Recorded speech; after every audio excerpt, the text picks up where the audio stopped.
V današnjih novicah med drugim v Metliki so podelili občinska priznanja. Najatleti so se zbrali v Šentjerneju. V Šentlovrencu 12 metrov visoka plezalna stena.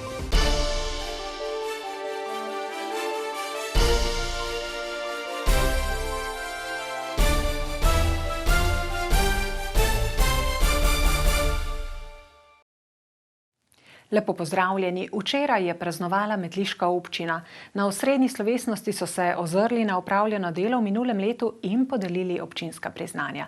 Poglejmo prispevek. Častna občanka metliške občine je postala pionirka slovenske popevke Ivanka Kraševec-Prešeren. Naziv je prejela za velik prispevek k prepoznavnosti Metlike in Bele krajine skozi glasbeno in likovno umetnost, za prispevek k opaznosti in prepoznavnosti slovenske narodno-zabavne glasbe in belokranjskih narodnih pesmi ter belokranjskih motivov na slikarskem področju. Jaz sem prava Metličanka, čeprav sem rojena v Mintnu, ampak živela sem pa v mestni hiši dolgo let, na placi smo bili vsa deca, tako da smo se fino imeli in to mi res veliko pomeni. Plaketo občine Metlika za leto 2023 je prejelo prostovoljno gasilsko društvo Suhor. Priznanje so prejeli za uspešno delovanje v 90-letni zgodovini društva, za napredek in razvoj društva, prizadevno in kakovostno delo z mladimi ter uspešno izvajanje javne gasilske službe in gasilskega poslanstva. Ta plaketa nam pomeni nekakšno potrditev našega dela in pa vloženega truda v naše gasilsko društvo, se pravi, da gremo v neko pravo smer. Priznanje za delo na področju športa v letu 2023 je prejela lokostrelka Maruša Šega kot perspektivna športnica. Priznanje ji pomeni kot nadaljnjo motivacijo za moje dosežke oziroma za nadaljnja tekmovanja, da se bom še izboljšala. Županja Martina Legan-Janžekovič je izrekla priznanje in zahvalo celotnemu gospodarstvu občine ter odgovornim posameznikom, ki svojim delom in osebno zagnanostjo skrbijo za dobrobit občine. Zahvaljujem se tudi vsem ostalim, ki ste združeni in povezani v mnogih zvezah, klubih in društvih v naši občini. S svojim delovanjem povezujete ljudi z enakimi interesi. Ustvarjate pogoje za druženje občanov in bogatite naš prostor. Slovesnost je poleg domačih nastopajočih popestril alpski kvintet, ki se je z mini koncertom poklonil svoji nekdanji pevki, danes častni občanki občine Metlika Ivanki Kraševec-Prešeren. V Škocjanu pa se zaradi racionalizacije dela pridružujejo skupni občinski upravi občin Dolenjske in Bele krajine. Medtem ko bo za 9 dolenjskih in belokranjskih občin skupna občinska uprava v prihodnjem letu opravljala 10 različnih nalog, bodo v Škocjanu nanjo zaenkrat prenesli naloge pravne službe za reševanje romske problematike.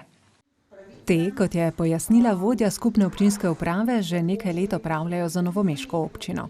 To se pravi, kaj izvajamo, vsa pravna vprašanja z Romi, z državo, koordiniramo z različnimi deležniki, se dogovarjamo, smo najmanj 2 do 3 tedensko prisotni operativno v romskih naseljih.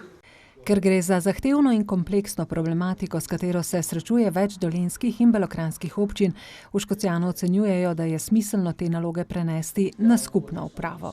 Eno dejstvo bom povedala, čakati na državo smo videli zdaj pri pobudi županov, videli smo izplen jedrske zveze. Treba je začeti delati in delati mora začeti lokalna skupnost.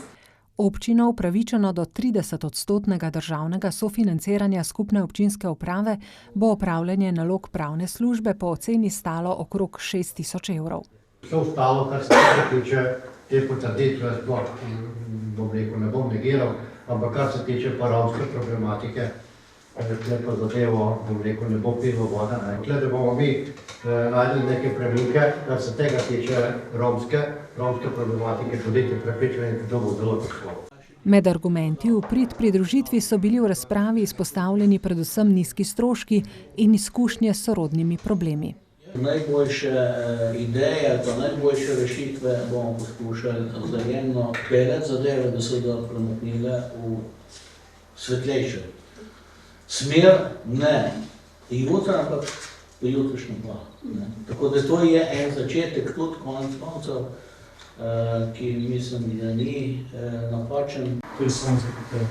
Nadaljevanje, če bi to stvar dobro funkcioniralo, mogoče bi stvar za premestiti, če bi še kakšno stvar dodali. V nadaljevanju, tudi malo biti prosto. Pravne naloge za reševanje romske problematike bo skupna občinska uprava za Škocjan začela upravljati z začetkom prihodnjega leta. Lani so člani društva Modra smer iz Krškega na lokalnih volitvah z novo izvoljenim županom Janezom Kerinom prevzeli oblast v mestni občini Krško. Pred dnevi so potegnili črto pod enoletnim delovanjem društva. Po slabem letu županovanja župan Janez Kerin svoje delo ocenjuje kot precej dinamično. To leto je zaznamovalo predvsem delo, bom rekel, na terenu, spoznavanje sodelavcev, spoznavanje svetov krajevnih skupnosti in pa mestnih četrti, pogovori, iskanje primernih rešitev, kontakta, razgovorov, skratka, da smo potem tudi nekako lahko pristopili k reševanju tistih najbolj perečih problemov, težav. Aktivno pa je tudi društvo, ki je v prvi vrsti podpora svojim 3 svetnikom in drugim članom. Tako smo začeli dogovor, da bi dirka po Sloveniji naslednje leto šla čez Krško, da pozdravimo, predstavimo naš kraj. Dali smo pobudo, da se na javne objekte postavijo sončne elektrarne. Prijavili smo razpis za krepitev državljanskih pravic na tematiko stanovanjske problematike mladih.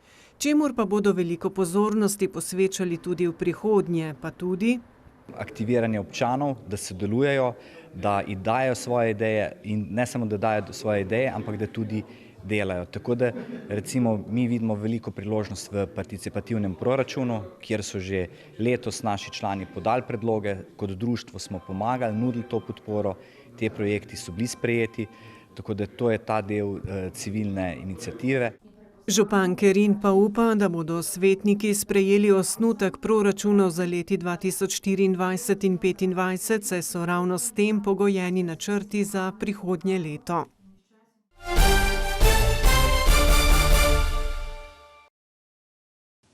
Sredi 40 let prejšnjega stoletja in danes. Znane novomeške vedute skozi oči priznanega slikarja Vladimirja Lamuta in aktualne fotografije istih kotičkov mesta skozi objektiv Novomeščana Boštjana Puclja. Takšna umetniška razstava je trenutno na ogled v galeriji Krka. Za Vladimirjem Lamutom je ostalo veliko likovnih del, ki so danes pomembna kulturna dediščina, največkrat povezana z Novim mestom in njegovo okolico.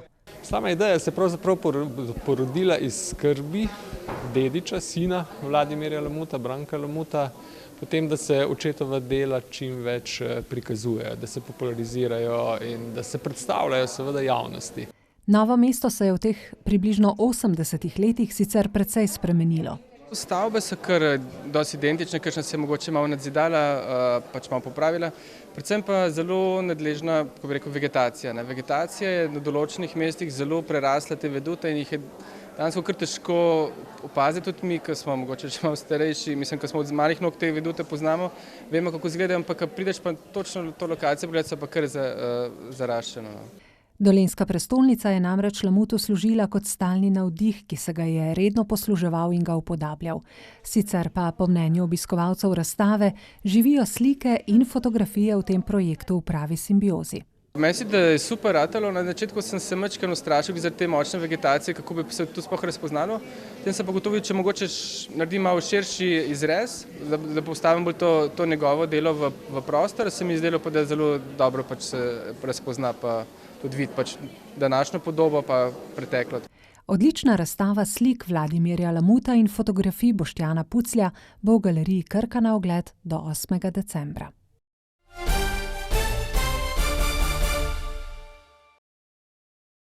Prireditev Najatlet 2023, razglasitev najboljših slovenskih atletinj in atletov sezone ter podelitev priznanj in nagrad za letošnje leto je bila tokrat v Šentjerneju. V tej občini se sicer lahko pohvalijo z bogato atletsko zgodovino in olimpioniki ter dejavnim atletskim klubom.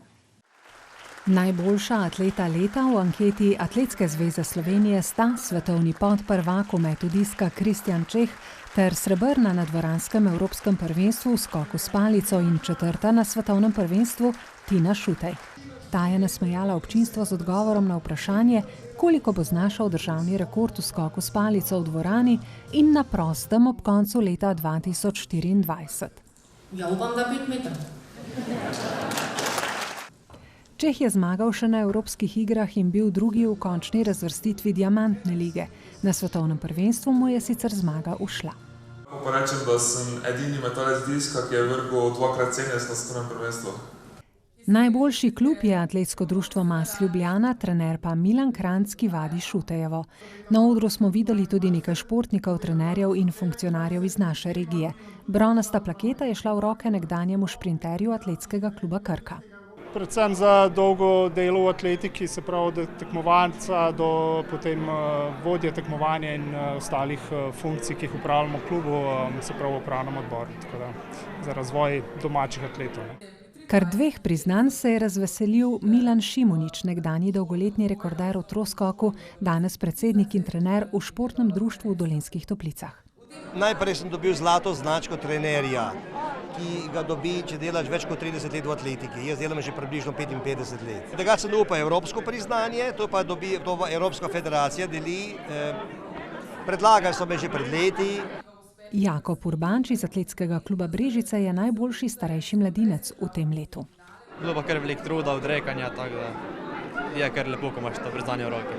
Treniram Met Kladiva, začel sem v 4. razredu, bolj zares pa tam 9. razred osnovne šole. Iz Šentjerneja sicer prihaja tudi nagrajena atletinja Klara Lukan, udeleženka lanskih olimpijskih iger v Tokiu, ki pa je na prireditvi ni bilo. Številni domačini in ljubitelji športnega plezanja od blizu in daleč pa so se v soboto dopoldne zbrali v Šentlovrencu. 12 metrov visoko, najvišje v jugovzhodni Sloveniji, se na novi zunanji plezalni steni lahko odslej povzpnejo športni plezalci. Od ideje do izvedbe je minilo približno 1 leto. Prvi so se v sončnem sobotnem dopoldnevu na steno podali mladi športni plezalci. V športnem društvu Šentlovrenc jih je kar 80, nekateri se s tekmovanj že vračajo z odličji. Sem bil živčen, zato ker sem mislil, da bom pol, ki je taka trema.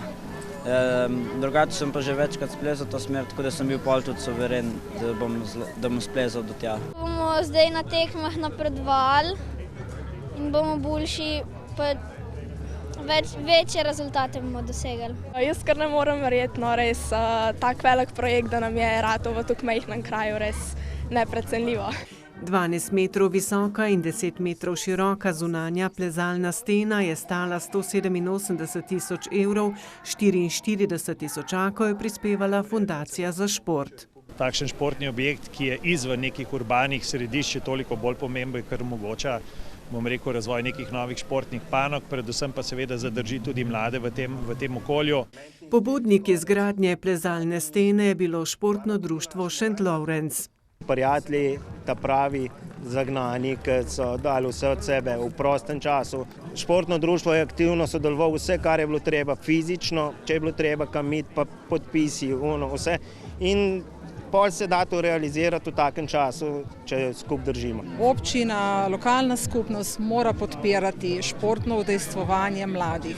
To je bistveno, ampak športnega udejstvovanja pa ni brez kakovostnih športnih objektov. In za plezanje je zagotovo to tisto, kar so oni potrebovali, da ne bodo rabili se voziti na treninge v druge kraje.